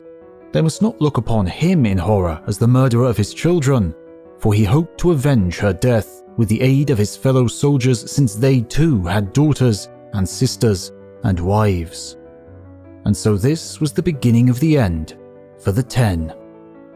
As the plebeians mobilized to begin their second succession from Rome, the unrest and protests spread to the army encamped outside the city.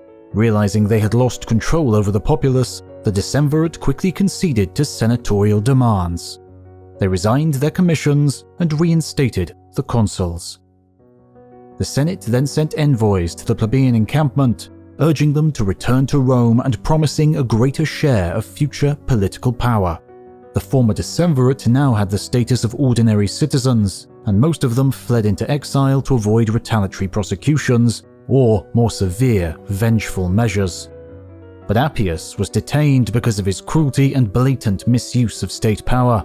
Ironically, he invoked his citizen rights to have a fair legal hearing, but the former magistrate never made it to trial.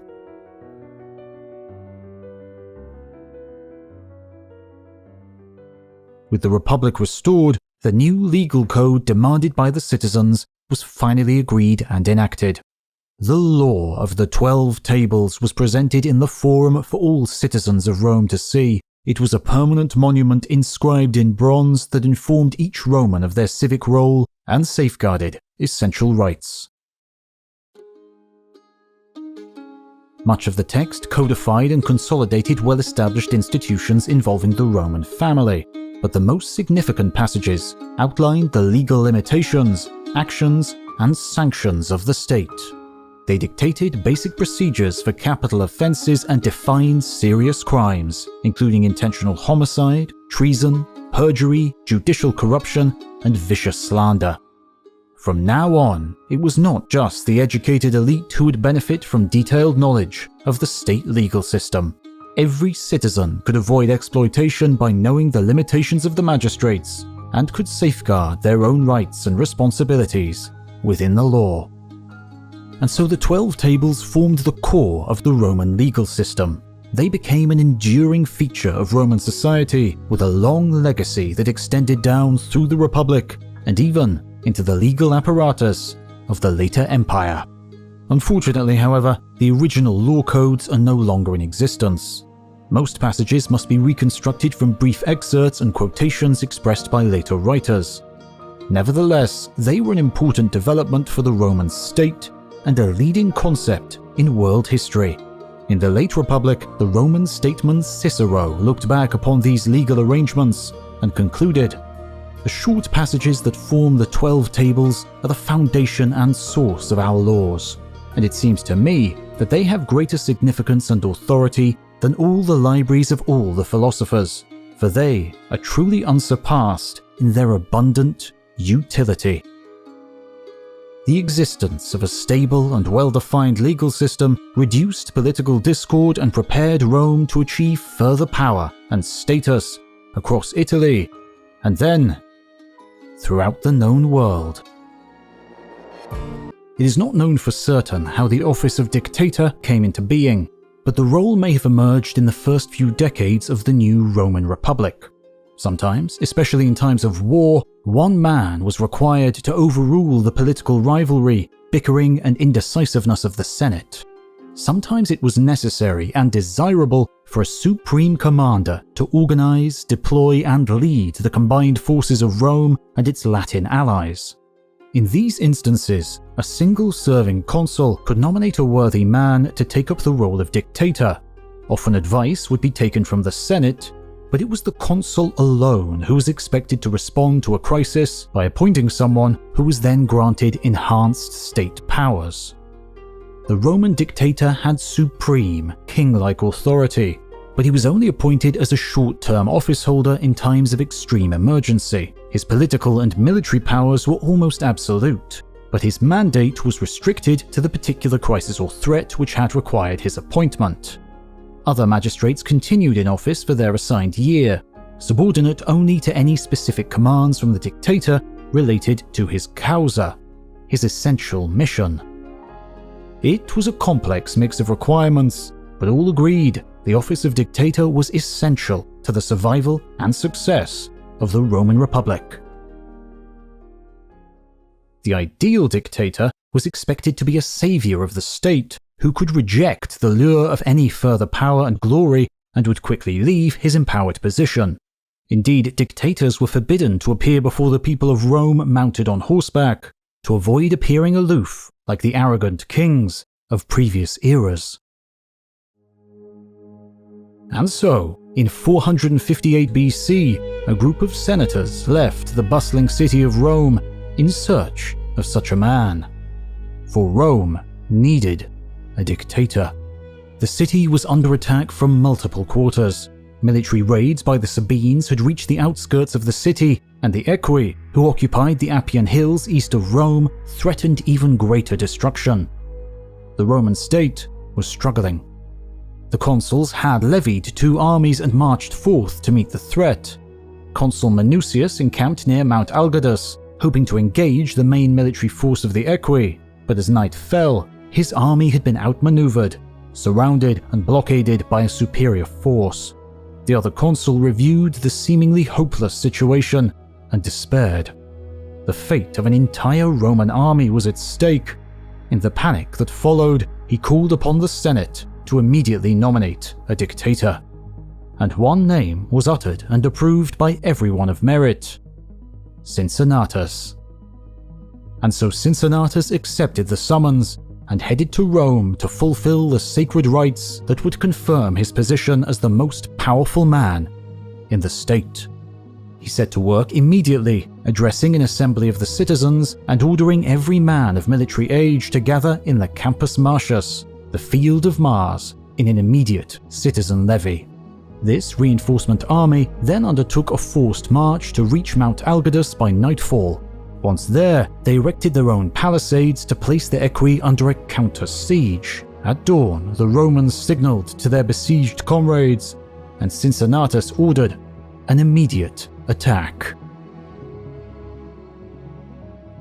The Equi found themselves assailed from all sides and sought an immediate surrender.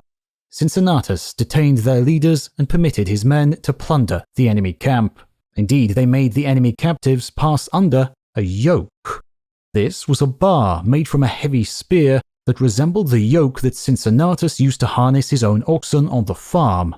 Only by bending low in a symbolic act of submission and defeat were the humiliated prisoners able to pass under the obstacle. Great disaster had been averted with astonishing speed and success, but yet more remarkable were the actions of Cincinnatus in the immediate aftermath. For the dictator did not seek the continuance of power, the accumulation of personal wealth, or even the persecution of his political enemies. His restraint is especially noteworthy because his cherished son Caeso had been exiled for a crime he had not committed years before and had died far from Rome. Caeso's accuser had been publicly denounced and confirmed as a liar, but despite this, Cincinnatus maintained his stern principles of honor and duty and did not seek vengeance. After conducting his triumph, a victory procession through the center of Rome, Cincinnatus promptly disbanded his army and voluntarily resigned his command. Then he quietly returned to the field, where his 2 sturdy oxen were once again made ready on the abandoned furrows. Cincinnatus had held absolute power for barely 16 days.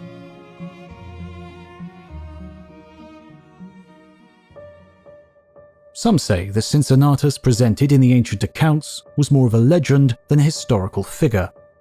Perhaps his apparent poverty was a narrative device designed to accentuate his integrity and self-control, but his swift acceptance of state duty despite hardships and harm, and his humble resignation of ultimate authority are powerful motifs. These were the ideals that shaped the behavior of later generations of Romans. In popular stories, he became the exemplar of civic virtue and service for the greater good.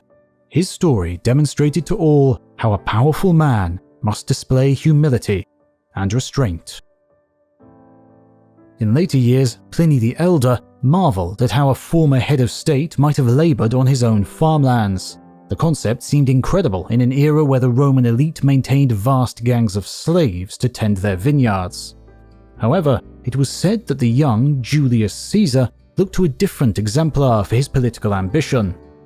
Suetonius records, when Julius Caesar was serving as quaestor in further Spain, he visited Cadiz. There he noticed a statue of Alexander the Great in the Temple of Hercules. He sighed heavily to himself, realizing he had done nothing noteworthy in his life when by his age Alexander already dominated the known world. Caesar immediately resigned from his office and sought every opportunity to engage in greater schemes in Rome.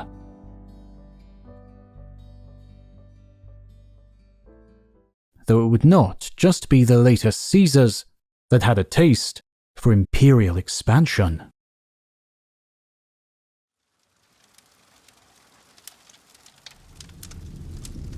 The year is 396 BC. The Etruscan city of Veii is now a possession of Rome. One of the greatest enemies of the early Roman Republic has been defeated in a relentless and exhausting war. The prolonged and ruthless campaign has ended with complete victory. A rival capital has fallen, the entire territory is in Roman hands, and the populace are at their mercy.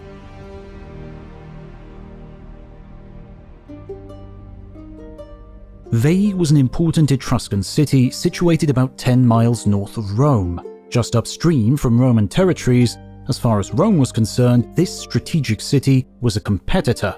Veii grew wealthy from its contacts with other Etruscan cities in the northern part of Italy and vied with Rome for dominance over Latium, the Latin homelands.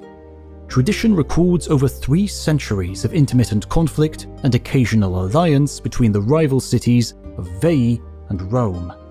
It was even said that Romulus and his Sabine allies defeated an army from Veii on the battlefield, and similar feats were attributed to other previous rulers of Rome. And by the Republican era, Veii still remained a peripheral threat and a focus for further military action. Veii also rivaled Rome in terms of political prestige and in the status of its ancient cults. The city boasted a monumental temple dedicated to Juno, a major goddess in both the Latin and Etruscan pantheons. Juno was a martial deity, a protector and special counselor to ancient cities. Her favor was a symbol of authority and a prize to be contested. And so, in 406 BC, Rome declared war against Veii. But victory on the battlefield and the occupation of new territory was no longer sufficient, because Rome was now committed to the full-scale destruction of its ancient rival. Like the legendary Siege of Troy, Roman writers describe a struggle for victory that lasted a decade. Finally, a dictator was chosen to oversee the Latin allies and ensure a swift and complete victory for Rome. That man was Marcus Furius Camillus, a commander who would be hailed by later Roman writers as the second founder of Rome. The urban stronghold at Veii was constructed on a volcanic rock plateau. It seems Camillus observed the porous texture of the rock and realized that Roman sappers could tunnel deep beneath the city. Unseen by the enemy, the concealed Roman workers burrowed into the volcanic stone until they broke into the underground channels that carried water and sewage beneath the streets. It was said that Camillus ordered a sudden Roman attack on the walls to draw the armed citizens away from the inner city. This created a cacophony of noise that covered the subterranean approach of armed men. Meanwhile, the real Roman assault force was creeping through the underground passages to reach the sewer system beneath the main temple. And in the temple of Juno, the priest was reading the auguries. At that very moment, they were performing a sacrifice. The priest looked into the entrails of the creature and cried out with a loud voice that the gods would give victory to those who would complete the offerings. But the Romans in the mines, hearing these words, immediately pulled down the floor. They ascended with a battle cry and clashing weapons, frightening away the enemy. They snatched up the sacrificial entrails and carried them straight away to Camillus. This might seem a fable, but the city was certainly stormed. And the Romans were uninterested in surrender.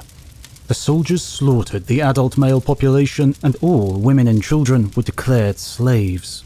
The plunder stripped from houses and public buildings was unprecedented, but the temples of the gods were spared. Camillus also promised that a large part of the plunder would be gifted to the shrines at Delphi in central Greece. It was said that the victorious general Camillus entered the famed temple of the goddess Juno and personally addressed her statue. Displaying the greatest reverence, he humbly asked if the goddess now present in that sanctuary would come to Rome and take up residence on the Capitoline Hill. and in later centuries, many other gods would follow Juno to Rome as the Republic and then the Empire spread its military power and cultural influence across the ancient world. Perhaps, of course, these Roman accounts of Veii and its destruction were partly inspired by the legendary sack of Troy, and later Roman writers created a narrative that emulated the greatest of Greek legends. Or maybe the early Romans themselves were inspired by Homer's epic, replicating the ruthless tactics they admired in the archaic Greek accounts. Indeed, modern archaeologists have found long drainage passages cut into the soft rock deep beneath the site of ancient Veii. But what would the Roman Republic do for the second city? Any decisions taken would have long-term consequences because Rome was destined to capture many other ancient cities in its ascent to world domination. Radical proposals were made to relocate half the populace of Rome to Veii. This would ease the worsening issues of overpopulation, poverty, and the increasing political agitation of the plebeians. But it would also fracture the Roman community and split the close connections of kinship and shared society founded by Romulus. Plutarch describes the dilemma. The tribunes proposed a way to divide the people in the Senate into two parts. A numerous mass of impoverished people were delighted by this proposal. They continually thronged about the rostra, loudly demanding that this project be put to the vote. But the Senate and other influential citizens thought that this proposal by the tribunes meant not just the division of Rome, but also its destruction. Camillus supported the patricians in opposing the scheme. To distract the populace, they mobilized Rome for a large-scale war against another Italic community. But when victory was achieved there, Camillus prevented his troops from sacking the surrendered city. There was an uproar. Menaced by mounting political pressures, Camillus decided to remove himself from the legal and political processes of the city, and so that his family would not be presented with crippling fines, he accepted political exile and left Rome. But it was said that his final moments in the city resembled the fate of Achilles in the first book of the Iliad. For when that Greek champion was deprived of his battle prize by his own community, he called upon the gods to avenge him. Camillus kissed his wife and son goodbye. Then he went from his household in silence as far as the city gate. There, he paused, turned around, and stretching out his hands towards the capital, he uttered a prayer to the gods. He was being driven from his country against the will of justice. He prayed that the Romans might quickly repent and realize how greatly they needed him. Then, like Achilles, he called down curses upon his fellow citizens as he departed his home. Another former dictator removed themselves from the political squabbles of this turbulent city. But Camillus's prayers for crisis would be well heeded by the gods. For far to the north, in the lands that the Greeks called Hyperborea, there were distant stirrings of hostile people. Rome was about to face an unprecedented threat that would bring it to the edge of utter destruction and define the burgeoning state for centuries to come. The Celts were coming.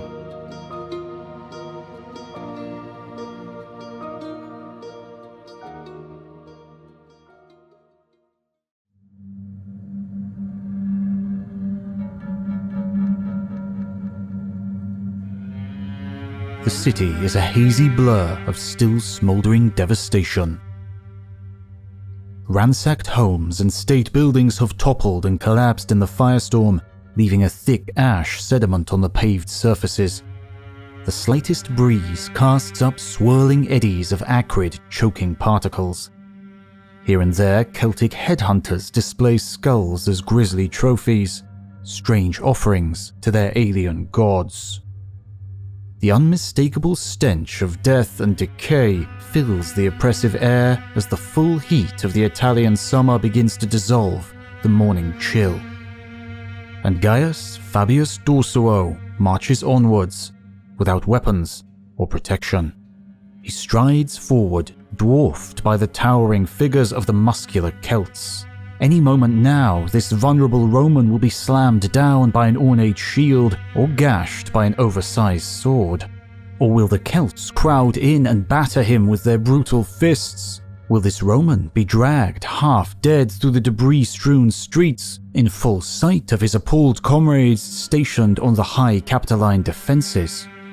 The route to his sacred destination is familiar, but the conditions are not. And yet with steady, deliberate movements, Dorsuo never deviates. Unchallenged and unscathed, he ascends the Quirinal Hill, and once there, he begins the ritual. It is a symbolic act, perhaps even now futile, in a city that may have no future.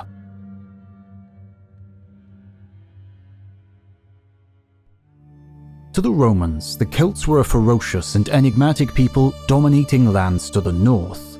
Their societies were tribal, and their cultures emphasized heroic warfare. Their distinctive art styles and strange gods were confusing and alarming to Mediterranean peoples, and there was also an ethnic component to this distrust. The Celts of southern Europe spoke languages and had physical traits that marked them out as different. The first Celtic tribes may have crossed into northern Italy in around 600 BC, but further surges of Celtic migration from Gaul expanded their influence down the Po Valley into the core Etruscan territories. In desperation, the city of Clusium appealed for Roman assistance, but when an ambassador of Rome slew a Celtic warlord, the dispute led to war. The Celts marched south with astonishing speed, and at the Battle of Alia they vanquished the army of Rome. This Celtic horde of strange northern warriors could not be stopped. A few soldiers managed to rush back from the battlefield to announce the annihilation of their kinsman. Death is coming. The city will fall. Indeed, the Celtic victory at the Battle of Alia was so bloody, brutal, and complete that the hostile hordes arriving to attack Rome had halted in astonished puzzlement at the city walls. The defeated Roman army had fled. The city was undefended and the gates lay wide open to the invaders. But the Celts hesitated.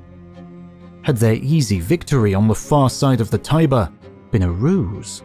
Was the sudden Roman rout an elaborate trap? But within the undefended city, there was nothing but unrestrained terror and turmoil. Stirred by sudden panic, a great mass of ordinary people begin salvaging whatever possessions they can. They collect their families together and surge out of the city gates furthest from the approaching enemy. They are now refugees who will lose their identity in the great mass of other Latin communities. Their traditions will fade now that their home city is lost to a savage new enemy.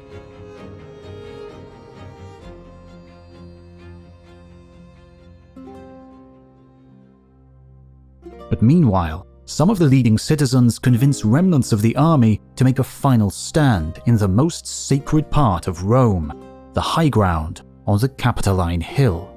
A small group of survivors will take refuge within this makeshift citadel. There, among the most revered of their ancient buildings and the most sacred temples of their gods, the last Romans prepare to make their stand. Behind the defenses, the remaining officers of patrician rank form themselves into a makeshift senate, with the soldiers serving as the citizen assembly.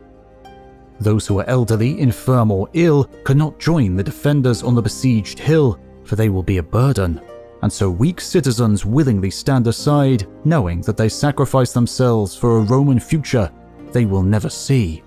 A few old or infirm Romans remain defiantly in their houses and homesteads. They sit under their porticos, dressed in ceremonial or state togas, and await certain death. The Celts eventually swarmed through the unmanned gates of Rome, rushing through the city, indiscriminately killing in their search for plunder. The dying cries of the old men, still defiant, could be heard from the Capitoline. Night after night, the defenders had watched from the citadel, the final refuge and hope for Rome. Carrying the sacred vessels in his hands, Gaius Fabius Dorsuo walked down from the Capitol Hill. He passed through the middle of the enemy blockade, ignoring all challenges or threats issued by the Gallic warriors. Unchallenged and unscathed, he ascends the Quirinal Hill. When Dorsuo reached the Quirinal Hill, he duly performed all the solemn rites required by the custom. Then he turned and walked back up to the citadel with the same composed expression and resolute pace. Finally, Dorsuo re-entered the capital and rejoined his comrades. Maybe the Gauls were stupefied by his extraordinary boldness, or maybe they were too restrained by religious sentiments.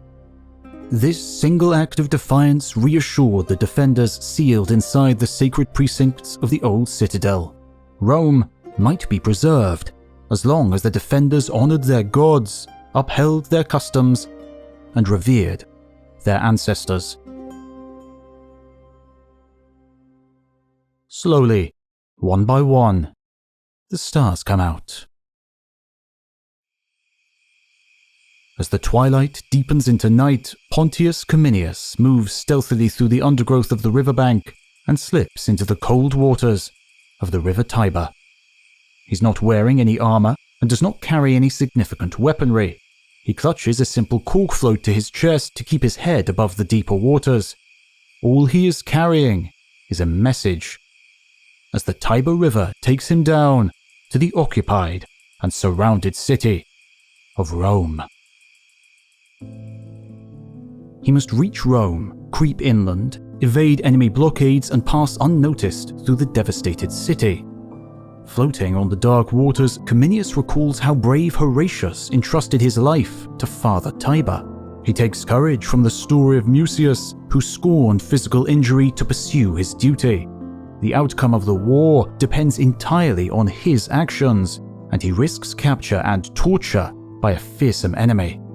Indeed, it is rumored that the Celts sacrifice living men to their strange gods in horrific fire ceremonies. But the message Cominius carries to the Senate is of extraordinary importance. He must not fail. Cominius brings an astonishing message. Still in the hours of darkness, by torchlight, the makeshift Senate is rapidly convened. Cominius tells the Senate that the Roman army was not obliterated in the Celtic victory at Alia. Large numbers of Roman soldiers escaped to regroup, reorganize, and gather allies from surrounding Italian communities. Marcus Camillus has joined them at Veii and will assume supreme command of the growing army. There is hope. Camillus can rally the army, rescue the defenders, and restore the city-state. As a skilled general, he will lead resurgent forces to reclaim their home city. But first, he must be granted the title of dictator by the Senate and the soldier citizens in Rome. The fragmented Roman community must honor their gods and follow their ancestral ways if the city is to be saved. The Senate decides the issue without contention. A decree is issued, and the office of dictator is granted. Before sunrise, Pontius Cominius retraces his steps and silently returns to the river, and his actions will be immortalized in Roman history. Although this brave man is just a plebeian, his descendants, the gens Pontia, will survive and prosper. After Rome has extended its imperial rule across the Mediterranean, one of his descendants, named Pontius Pilate, is destined to become the governor of distant Judea.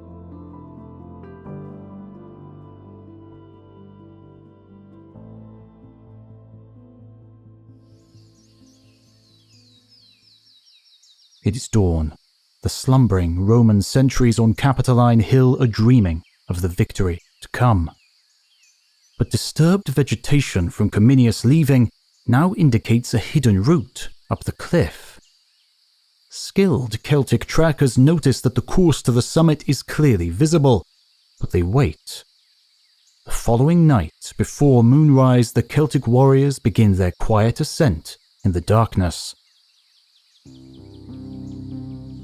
They climb, silently assisting one another, passing weapons up to colleagues who reach secure ledges on the rough cliff face. High above them, not even the watchdogs stir. But the gods are watching. Livy records. The Gauls had noticed the footprints left by the messenger from Veii, or maybe they had discovered their own route up the cliff face to the Temple of Carmentis. They ascended, passing their weapons between climbers where the route was difficult. Finally, they reached the summit. The Celts were so stealthy and silent that the Roman sentinels did not notice. But on the summit, the Temple of Juno lies close to the precipice. The sacred geese of her cult have not been consumed, despite the extreme hunger and hardship faced by the garrison. Her statues and trophies had been transferred from Veii when the Romans captured the city. Indeed, Camillus himself had spoken directly to the goddess, inviting her to transfer her divine presence and become the protectress of Rome. And so, in the darkness, the sacred geese are suddenly disturbed. There is a violent flapping of wings and angry hoots of distress and alarm. One figure is immediately alert at the sound, a Roman officer named Marcus Manlius. He wakes to see the first shadowy forms of the enemy sliding over the rocky parapet and gathering on the summit. Manlius has only moments to take action. The fate of a city and a nation, once again, lies with one man. Livy records. He snatched up his weapons and immediately called his comrades to arms. A Gaul had already reached the summit and stood ready to fight, with others scrambling up to take position behind him. Manlius charged the leader, struck him with the boss of his shield and knocked him down the cliff face. The group that had gathered behind him had set aside their weapons to reach the summit. Manlius leapt into them and sent them staggering.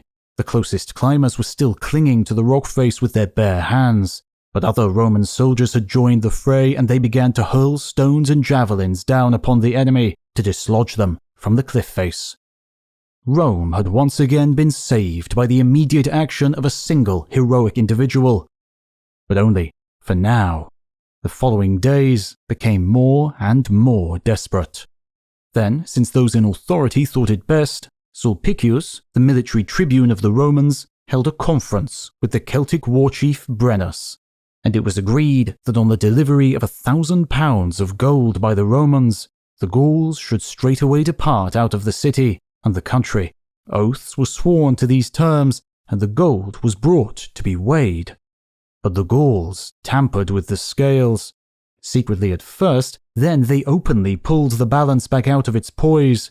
The Romans were incensed at this, but Brennus, with a mocking laugh, stripped off his sword and added it, belt and all, to the weights. When Sulpicius asked, "What means this?" "What else?" said Brennus. "Woe to the conquered."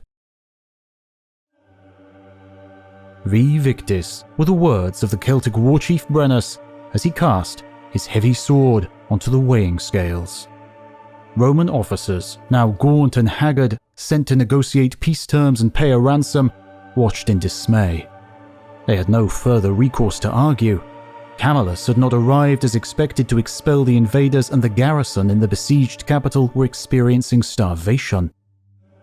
Where was the dictator and the army that would rescue Rome? And then finally, Camillus came. His formidable army had been formed from Roman soldiers who had fled the previous battle and from garrison troops in surrounding towns and cities, including Veii. The former runaways are eager to reclaim their honor, while their colleagues are seeking revenge. The army is also enlarged and strengthened by numerous Italian allies who have also pledged to fight for Rome. Camillus spoke. "Tell Brennus that the dictator has come. The Gauls must fight or flee. No ransom is due, for I did not agree to it." The Roman relief force prepared for immediate battle. Livy records. Camillus ordered his men to pile their baggage into heaps and to get their weapons ready immediately. But when the Gauls realized what was occurring, they suddenly became alarmed and seized their weapons. Filled with rage, they rushed at the Romans, but they fought without method or planning. The goddess Fortuna had shifted her focus. Fate now favored the Romans. The dictator Camillus had recovered his country from the enemy. Now he returned victorious to Rome to receive the genuine praise of the soldiers. They called out in public, naming him a new Romulus, the father of his country and the second founder of the city.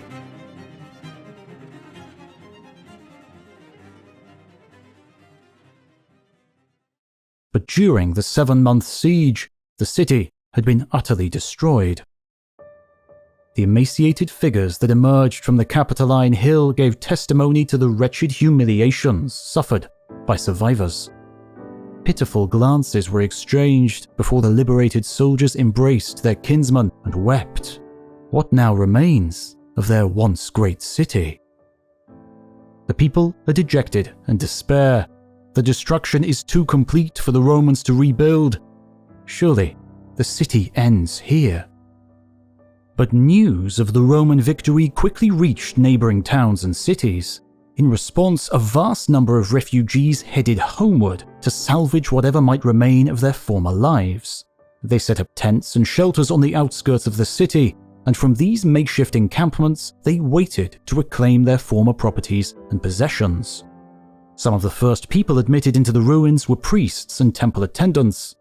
The returning Vestal virgins rekindled the consecrated flame of their goddess, and the sanctuary at the center of Rome once more shone with the glow of the sacred hearth fire.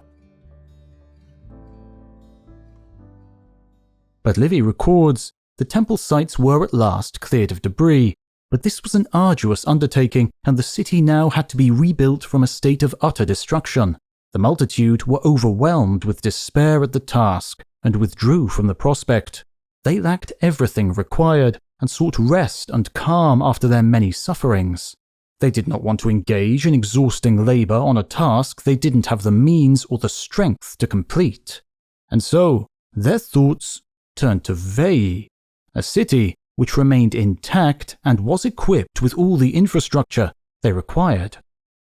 Agitators in the crowd began giving speeches against Camillus, increasing the misery of the people and encouraging popular discontent. They said that Camillus thought only of his own ambition and fame.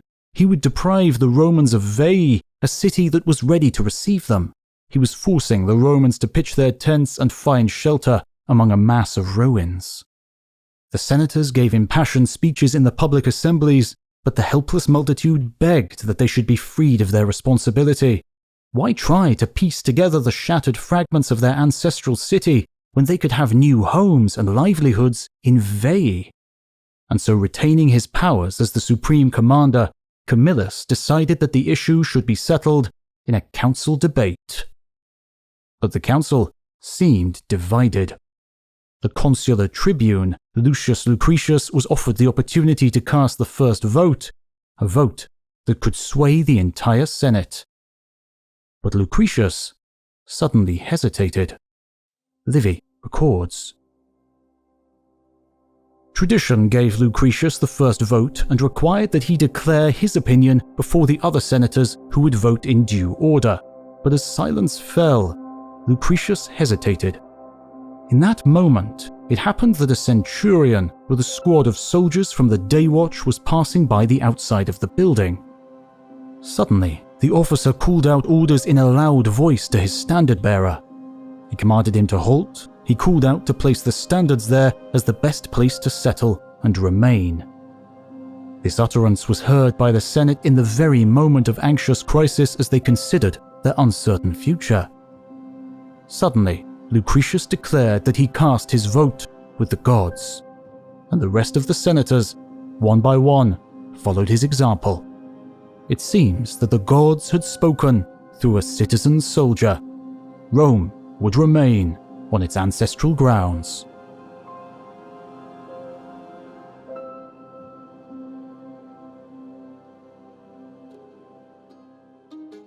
But was Livy accurate when he retold these traditions about the sack of Rome by the Celts?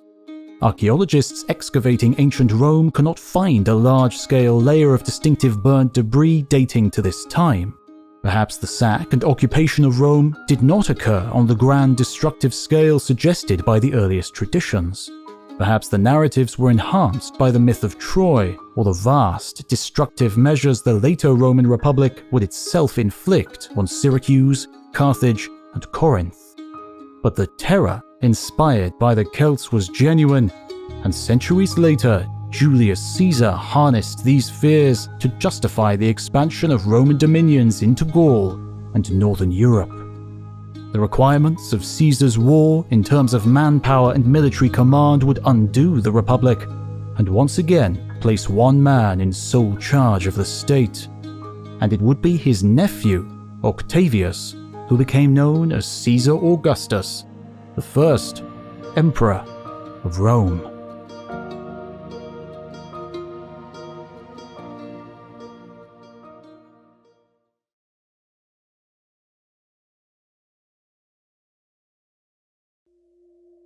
13 years after the capture of Rome, the aged Marcus Furius Camillus commands the army once more. The Celts have assembled and are marching south into the lands under Roman protection. But this time, the Romans are ready.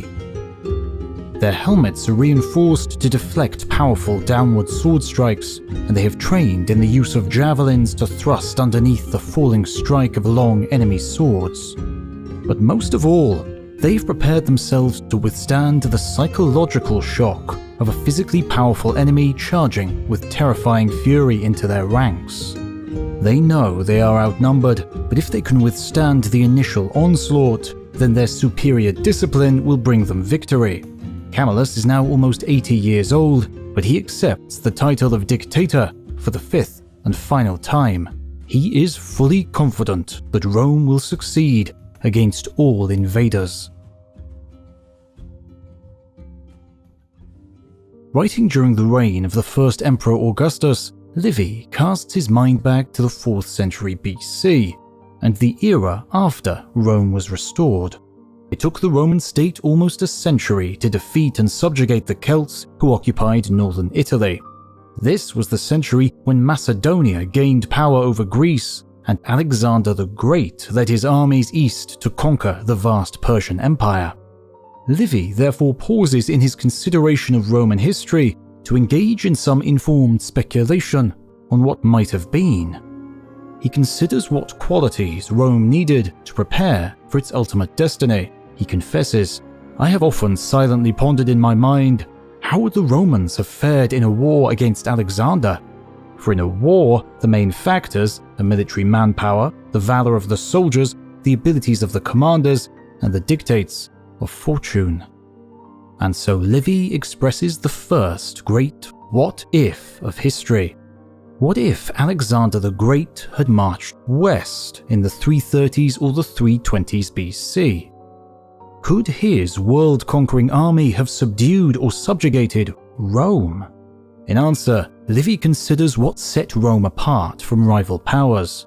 He argues, "Our early commanders had courage and abilities equal to Alexander, but they also possessed professional military training passed down from the very beginnings of Rome. These military principles came from our warring kings, from the men who expelled them, and from every subsequent commander thereafter. Furthermore, the men who would have fought Alexander had seen in their youth and held as their examples commanders such as Furius Camillus. Alexander would have fought men who were famous as skilled soldiers before they became military statesmen. And how could the decision of a single young king have possibly outperformed the Roman Senate, formed as it was by such extraordinary individuals?" According to Livy, this was the energy and impetus that propelled the fate of Rome. Of course, the first Greek writers to consider this issue might have agreed with this analysis. Polybius described the vicious wars that the Roman army fought to protect their territory and subdue the powerful Celtic tribes that occupied northern Italy. In his view, this enemy had prepared them for war against the Greeks and Carthaginians. He writes, "The Romans gained great advantages from these military struggles against the Gauls. Firstly, they became accustomed to the mass slaughter that such an enemy could inflict. This was the most terrible experience that any army could expect to deal with in a conflict. Consequently, the Romans were already well-trained athletes in war by the time they encountered King Pyrrhus in battle." But the destruction of Rome by the Celts had another impact on the city and its citizens. Their material past had been obliterated, and so the Romans reshaped their origin myths and legends to suit their altered requirements. The early history of the Romans was explained and shaped by legend. Their ancient community was informed by myths that upheld the martial values of noble heroes and stories that emphasized citizens' rights. These narratives also venerated the ideals of honorable men and the responsibilities of high office. But it was also a society driven by class conflict, as plebeians competed with patricians for political influence. The Romans had a state system committed to continuous warfare with the appointment of powerful and ambitious leaders. These men might never obtain the authority of kings or tyrants, but they were nonetheless bound by ancient legend and revered traditions. And so, some say that these early histories of Rome represent the concerns of later Roman writers, transferred into their distant past. And that may be so. But these traditions and narratives were also ingrained in the character and actions of the ancient Romans and the empire they created.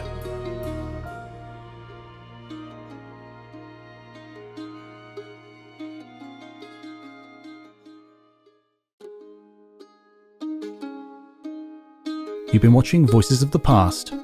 Thanks again to War Thunder for sponsoring today's video. Check it out for free on PC, PlayStation or Xbox, and use my link in the pinned comment or video description to claim your free bonus, available for new and returning players who come back after 6 months. Thanks again for watching, and we'll see you next time.